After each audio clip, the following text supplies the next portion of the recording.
हमारे लिए आज की तलावत इशाया नबी का सहीफ़ा, उसका 58 बाब, उसकी पहली से 9वीं आयत तक। अपना मुंह खूब खोलकर पुकार, बाज ना आ, अपनी आवाज़ नरसिंगे की तरह बुलंद कर, और मेरी उम्मत पर उनके गुनाह और याकूब के घराने पर उनकी ख़ताओं को ज़ाहिर कर। वो रोज़ बरोज़ मेरी तलाश करते हैं और मेरी राहों को पहचानना चाहते हैं। उस कौम की तरह जिसने सदाकत के काम किए और अपने खुदा के कानून को तर्क नहीं किया।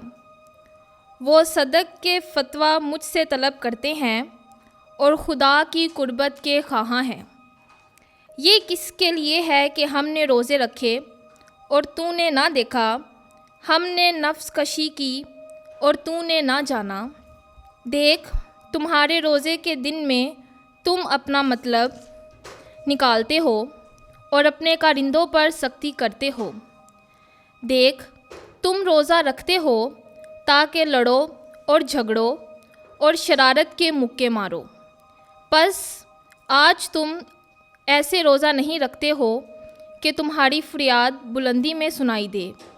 क्या मेरी पसंद का रोज़ा और नफ्स कशी का दिन उसी तरह का है, जब कोई अपना सर झुकाओ की मानत झुकाए और अपने नीचे टाट और राख बिछाए? क्या तू उसे रोज़ा और खुदावंद की खुशनुदी का दिन कहेगा?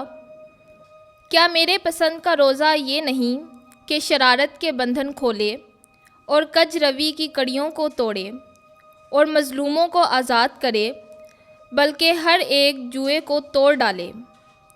क्या ये नहीं कि भूखे के लिए तू अपनी रोटी तोड़े और आवारा मोहताजों को अपने घर में लाए, और जब किसी को नंगा देखे तो उसे कपड़े पहनाए और अपने हम जिन्स से छुप ना जाए? तब तेरी रोशनी सुबह की मानत फूटेगी और तेरी सेहत जल्द ज़ाहिर होगी। तेरी नजात तेरे आगे आगे चलेगी और खुदावंद का जलाल तेरा दुम्बाला होगा। तब तू पुकारेगा और खुदावंद जवाब देगा। तू चिल्लाएगा तो वो कहेगा, मैं हाजिर हूँ।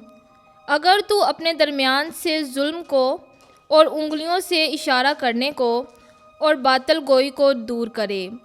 खुदावंद के ज़िंदा कलाम के पढ़े और सुने जाने पर खुदावंद की ख़ास बरकत हो। खुदावंद का शुक्र हो।